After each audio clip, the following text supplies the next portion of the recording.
Saya akan menanggapi video berikut ini agar tidak menimbulkan kesalahpahaman tentang sejarah Islam, terutama menimbulkan kecurigaan dan tuduhan terhadap tokoh-tokoh besar kaum muslimin dan umumnya para sahabat Nabi ridwanullahi alim jami'an. Ketika Nabi Muhammad wafat, jenazahnya belum dimakamkan. Ada dua sahabat yang dulu bersahabat erat, kemudian berusaha menghunus pedang untuk saling tebas satu sama lain. Hari ini berusaha disembunyikan sejarah ini. Ditulis oleh Imam As-Suyuti dalam Tarikhul Khulafa, ditulis oleh Tarikh At-Tabari. Yang berperang ini namanya Sa'ad bin Ubadah dan Sayyidina Umar. Sudah saling menghunus pedang. Mengapa mereka mau ribut? Berebut untuk menjadi penggantinya Nabi Muhammad. Lalu kemudian diambil jalan tengah. Sayyidina Abu Bakar yang sedang merawat jenazahnya Kanjeng Nabi ini, kemudian dipanggil, Abu Bakar, kamu harus datang. Dua orang ini sudah membawa pasukannya masing-masing. Kaum Muhajirin dan kaum Ansor yang tadinya damai berhadapan-hadapan untuk saling berperang, membela pimpinannya masing-masing. Sayyidina Umar mengatakan, saya yang harus menjadi pengganti Nabi karena saya satu suku dengan Nabi dari suku Quraisy. Lalu kemudian Sa'ad bin Ubadah bilang, sayalah penggantinya karena saya tokoh pribumi. Nah, peperangan itu kemudian diambil jalan tengah oleh para sahabat. Oke, kita tunjuk Sayyidina Abu Bakar sebagai pemimpin, sebagai jalan tengah. Dari apa yang dipaparkan dalam video tersebut, paling tidak ada 3 gambaran negatif. Yang pertama, bahwa ulama kaum muslimin itu sengaja menutupi sebagian sejarah kelam umat Islam. Yang kedua, gambaran bahwa para sahabat Nabi, khususnya Sayyiduna Umar bin Khattab dan Sayyiduna Sa'ad bin Ubadah, itu begitu ambisius dan sangat rakus terhadap kekuasaan. Yang ketiga, bahwa para sahabat itu digambarkan sampai mau berperang hanya urusan rebutan kekuasaan atau masalah politik. Apakah benar demikian? Tentang riwayat kewafatan Rasul sallallahu alaihi wasallam dan sampai kemudian diangkatnya Sayyidina Abu Bakar sebagai khalifatul Rasulillah, pengganti beliau, itu dimuat dalam semua kitab sejarah dan tidak ada yang ditutup-tutupi di situ. Kita sudah sering mendengarnya, khususnya bagi para asatid, apalagi para pencinta sejarah. Saya langsung melacak ke dalam Tarikh At-Tabari, apa yang disampaikan oleh beliau. Ternyata saya tidak dapati kisah tersebut. Saya juga membuka dalam Tarikh Al-Khulafa Al-Imam As-Suyuti.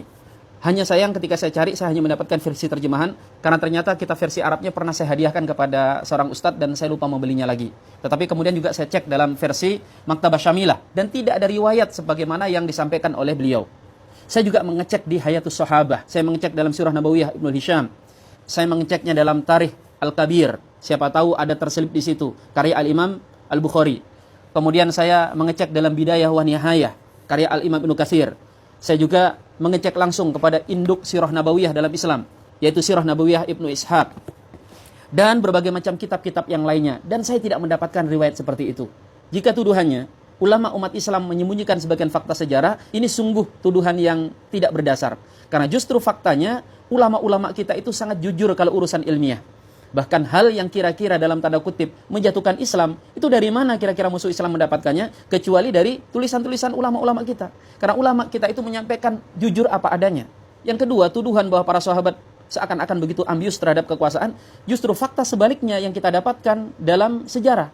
Yang terjadi, para sahabat itu bukan saling menghunus pedang di medan perang. Yang terjadi justru mereka berkumpul di Saqifah Bani Sa'diyah, yaitu semacam gedung parlemen. Di situ mereka berdiskusi dan saling lempar argumentasi. Yang terjadi bahkan bukan Sayyidina Umar yang ingin merebut kekuasaan. Beliau justru kala itu mendatangi beberapa pihak untuk disodorkan menjadi pemimpin umat Islam. Dalam riwayat yang pertama kali beliau datangi adalah Abu Ubaidah. Diminta agar bersedia dibai'ah menjadi khalifah. Tapi lihat apa jawab Abu Ubaidah. Wahai Umar, sejak engkau masuk Islam, aku tidak pernah melihat engkau tergelincir kecuali hari ini.